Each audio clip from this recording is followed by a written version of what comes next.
দিয়ে দিব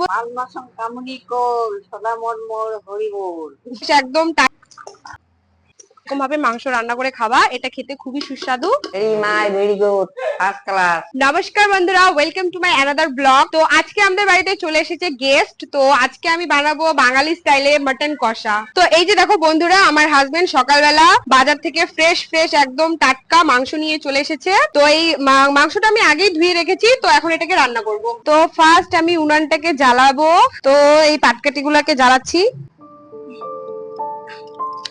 খাসির মাংস আপনারা উনানে রান্না করার চেষ্টা করবেন, কারণ উনানের মাংস একটু অন্যরকমই স্বাদ হয়।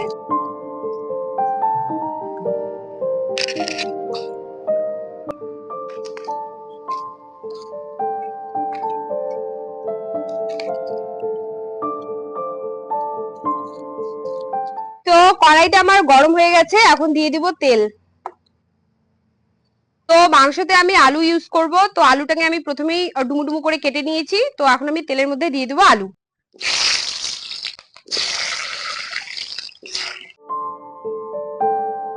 তো আলুটাকে আমি হালকা ভাবে ভেজে নিব।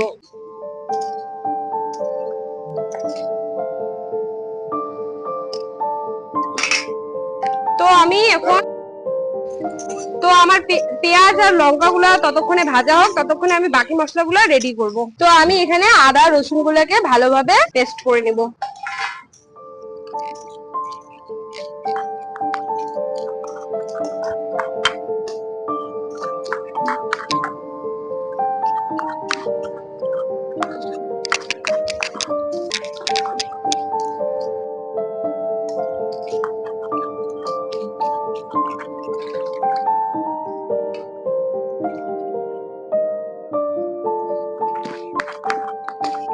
তো পেঁয়াজটা আমি ভাজতেছি আস্তে আস্তে। তো পেঁয়াজ আর লঙ্কা ভাজা হোক।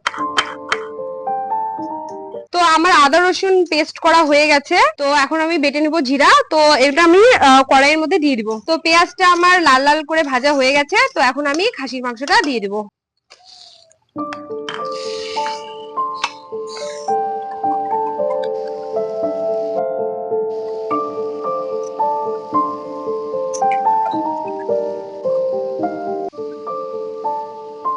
খাসির মাংস কিন্তু ভালোভাবে ভেজে রান্না করবেন, তাহলে এটা খেতে অপূর্ব স্বাদের হয়। এখন আমি মাংসের জন্য জিরাটাকে বেটে নিব।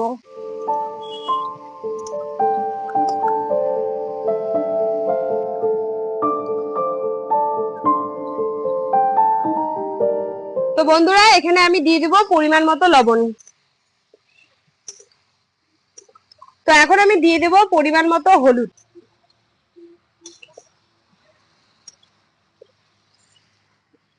তো মাংসটা আমি আজকে খুব সিম্পল ভাবে রান্না করব। সেরকম ভাবে তেল মশলা বা অতিরিক্ত মশলাপাতি কোনো কিছুই বেশি বেশি করে ইউজ করব না, কারণ যত কম মশলা খাবেন ততই শরীরের জন্য ভালো। তো আমি নর্মাল মশলা খুবই কম পরিমাণে মশলাপাতি ইউজ করে এটাকে ভালোভাবে রান্না করব। তো এখানে আমি হালকা পরিমাণে দিয়ে দিব গোটা জিরে। এখানে আমি দিয়ে দিব হালকা পরিমাণে গুঁড়ো জিরে। তো এখন দিয়ে দিব আমি রসুন পেস্ট, এরপর দিয়ে দিব আমি আদার বাটা। এটাকে ভালোভাবে কষতে থাকবো। তো এটাকে এখন ভালোভাবে কষতে লাগবে। তো এখন আমি দিয়ে দিব গোটা জিরার পেস্ট। প্রথমে দিয়েছিলাম যেটা, সেটা ছিল জিরে গুঁড়ো। এটা গোটা জিরেটাকে আমি ভালোভাবে শিলনোড়ায় বেটে নিয়েছি, এখন আমি সেটাই দিয়ে দিব। তো এখন আমি এটাকে ভালোভাবে কষিয়ে নিব। তো মাংস খেতে আমাদের বাড়িতে সবাই কম বেশি পছন্দ করে। রেগুলার রবিবার করে মাংস রান্না হয়। তো আজকে আমি খুব কম মশলায় রান্না করে খাওয়াবো বাড়ির সবাইকে। দেখি বাড়ির সবাই কিরকম রিয়াকশন দেয় আজকের মাংসটাকে। তো বন্ধুরা, আমি এখন হালকা পরিমাণে জল এখানে মাংসের মধ্যে দিয়ে দেবো, যাতে মশলাপাতি গুলা সব ভালোভাবে সিদ্ধ হয়ে যায় আর মাংসটাও যাতে একটু ভালোভাবে সিদ্ধ হয়।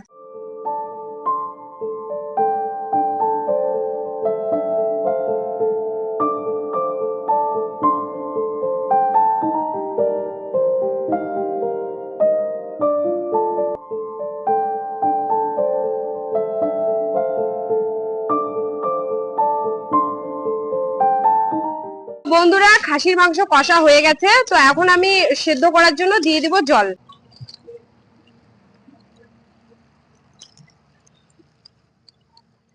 তো দিয়ে দিলাম জল। আপনারা আপনাদের মতো পরিমাণ মতো জল দিয়ে দেবেন। আমরা একটু বেশি সেদ্ধ করব, সেই জন্য আমি একটু বেশি জল দিয়ে দিই। তো মাংসটাকে আমি ঢেকে রাখবো 1 ঘন্টার জন্য। তো আমার মাংসটা ততক্ষণে সেদ্ধ হোক, আর ততক্ষণে আমি গোটা গরম মশলাটাকে বেটে নিব শিলনোড়ায়।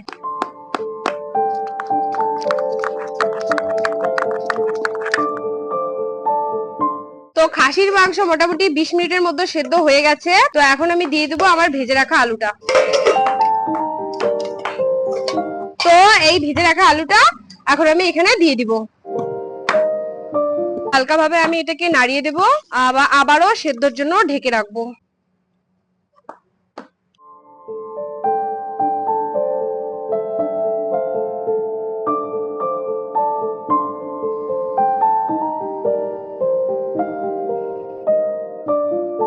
তো বন্ধুরা, আমি বলেছিলাম আমাদের বাড়িতে গেস্ট আসছে, তো ইনি হচ্ছে সেই গেস্ট, আমার দিদা। তো আজকে আমি দিদাকে আমাদের স্টাইলে একদম সিম্পল কম মশলায় খাসির মাংস রান্না করে খাওয়াবো।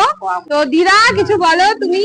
আমি বলবো, হ্যাঁ। মান মাসম কামনি কর, সদা মন মোর হরি বল।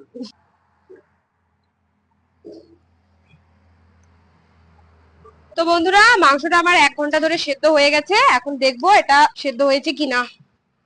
তো মাংসটা আমার সেদ্ধ হয়ে গেছে ভালোভাবে। তো আমি গোটা গরম মশলা এখন দিয়ে দিবো। গরম মশলা আমি বেটে রেখেছি, তো এখন এটা আমি দিয়ে দিলাম। অন্যরকম একটা সুগন্ধ থাকেই। দেখতেও মাংসটা খুব সুন্দর হয়েছে, টেস্টি, দেখেই বোঝা যাচ্ছে খুব টেস্টি হবে। তো আমি যেরকম ভাবে রান্না করলাম, তোমরাও এরকম ভাবে রান্না করে খাওয়ার চেষ্টা করবা। তো মাংস টোটাল রেডি। তো আর এটা খুবই কম মশলায়, সেরকম ভাবে মশলাপাতি আমি দেই নাই। আপনারাও যদি কম মশলায় খেতে চান, তাহলে এরকম ভাবে রান্না করে খাবেন। তো মাংস আমার রেডি। তো এখন আমি মাংসটাকে নামিয়ে নিব।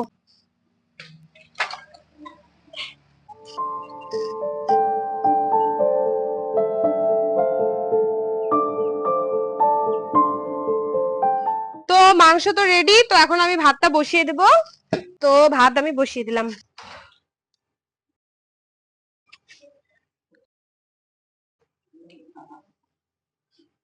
খুব ভালো, খুব ভালো হয়েছে। রান্না খেয়ে ভালো হয়েছে। হ্যাঁ, গুড বাই, ভেরি মাই ভেরি গুড, ফার্স্ট ক্লাস। বন্ধুরা, তোমাদের যদি আমার ভিডিও ভালো লাগে, আমার রান্নার রেসিপি ভালো লাগে, তো অবশ্যই লাইক করবেন আর একটি সাবস্ক্রাইব করবেন। তো আপনারা লাইক সাবস্ক্রাইবে আমি মোটিভেট হই, নতুন নতুন ধরনের ভিডিও আপনাদের সামনে তুলে ধরি। তো অবশ্যই পাশে থাকবেন। আর আজকের ভিডিও তাই এখানেই সমাপ্তি করছি। তো দেখা হবে নেক্সট ব্লগে।